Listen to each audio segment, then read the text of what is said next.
Welcome to Film Cafe, the place where you can sip on delicious beverages of film knowledge. Today we'll be reviewing the film Star Trek Beyond. And we have just finished watching the film, and today we'll be discussing the film. So, NETX5, what did you think of the film? Personally, I thought it could have been better.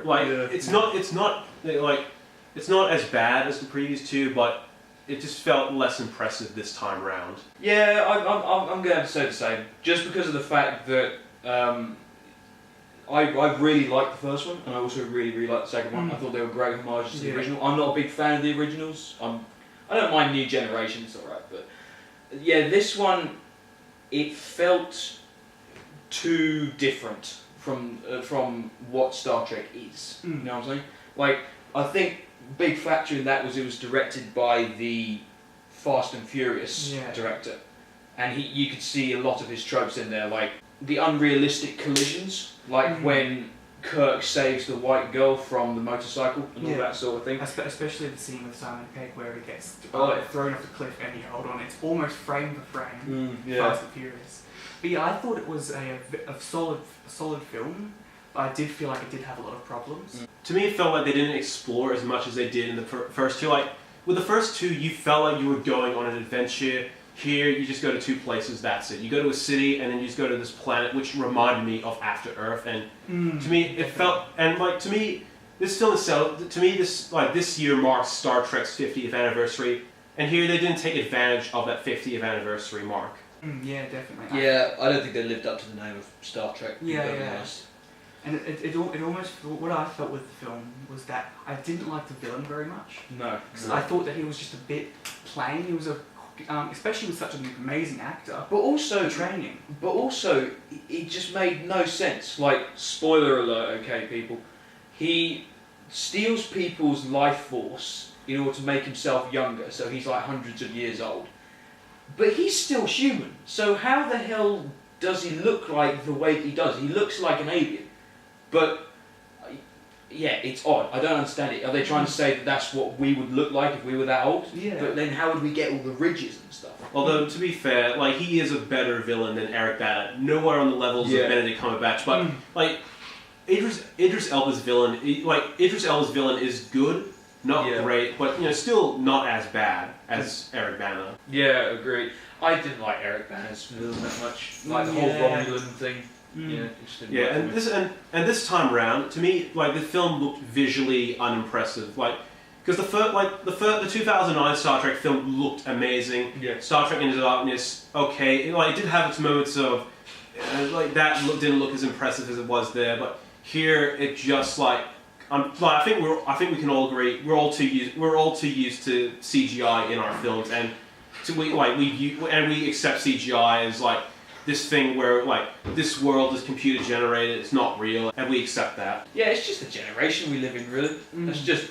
That's really just what it is. Like, I was born in 1997. Same. You guys, I was born in 1997 as well. Yeah. So we were at that age when CGI really started becoming a thing. Like, it really did become serious, and now it dominates everything in films. But as I said to NETX5 in a review of World of Warcraft, there are some times when over-the-top CGI is useful, because in World of Warcraft, people are so overly characterized and exaggerated. I think we can all agree on the writing is still good. Like, it is smart, it is clever. Some parts, yeah. And like, of course, it was written by Simon Pegg, so you know he does care about Star Trek as well. But I also, one of the problems I found, I'm not sure if you guys felt it, I felt the pacing was a bit disjointed. It started very well paced. It got to the middle, it seems where it slows down. And then it picks up again for the last 15 minutes, which it's kind of like how Jeremy Clarkson handles a Ferrari on Top Gear.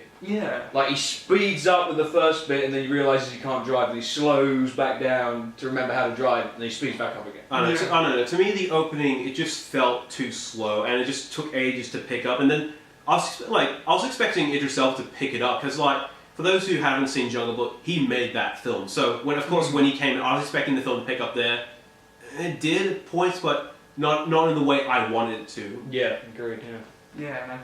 And I just felt like, I thought Chris Pine's character, I thought that he didn't play it as well this time around. I felt like they could have done so much more with the character, especially when he doesn't know who he is in this film, and he's trying to find himself, but it seems he just forgets about this towards the ending, which he does explain a little bit towards the end, what happens. I didn't feel like he went through that character development, and I felt like they wasted the potential of his character. Indeed, but yeah. But also, like one of the big selling points for Star Trek was it was one of the first ever instances in most of sci-fi where it wasn't alluded to, where it actually is shown that there is a gay relationship between a main character, which of course is Sulu, and that was a really big controversial selling point. Like, I'm all for it. Don't get me wrong. I don't mind a bit of gay in sci-fi and in films and all that sort of thing, but it kind of alluded to the fact that it was going to be a major point throughout the whole film. But it only shows like one scene where Sulu, that is, and his partner are holding each other's waists while carrying away their child. Which, you know, some people... I know when I first saw it, I thought, oh, it's his brother. And I was just like, oh, okay, that's his boyfriend. Because I didn't quite get that at first. But let's talk about what was the stupidest part of the film. The alien ships. How dumb were these things? I thought they were good.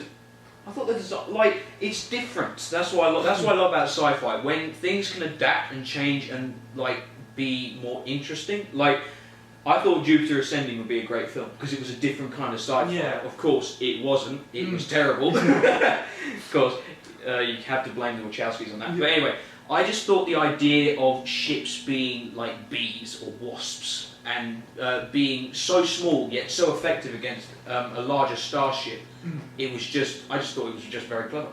I especially liked how they actually boarded upon the ships like that. Yeah. They actually burst through the ship's exterior. Kind of like what the yeah, and I really liked that. But I just felt like towards the end, the whole movie sets it up as being like these ships are impossible because there's just so many of them, and they're impossible to destroy. But it just seems like they wasted a potential huge space battle there, which really could have picked up the film, I thought. Like, spoiler alert, like there's a thing they do where they create an actual wave, and to me that felt a bit cheesy because it's like here comes a swarm of alien ships like forming a wave to take over, like to swarm like the Enterprise crew, and really that's the way they went with it. It felt a bit off. Still a bit ineffective battle strategy. I will say though, when those ships got destroyed, that was bloody epic. And that was cool. Because I remember watching the trailer, I thought the music in the trailer, but I thought that really suited that scene. Yes, especially with all the explosions going off. Yeah, very CGI,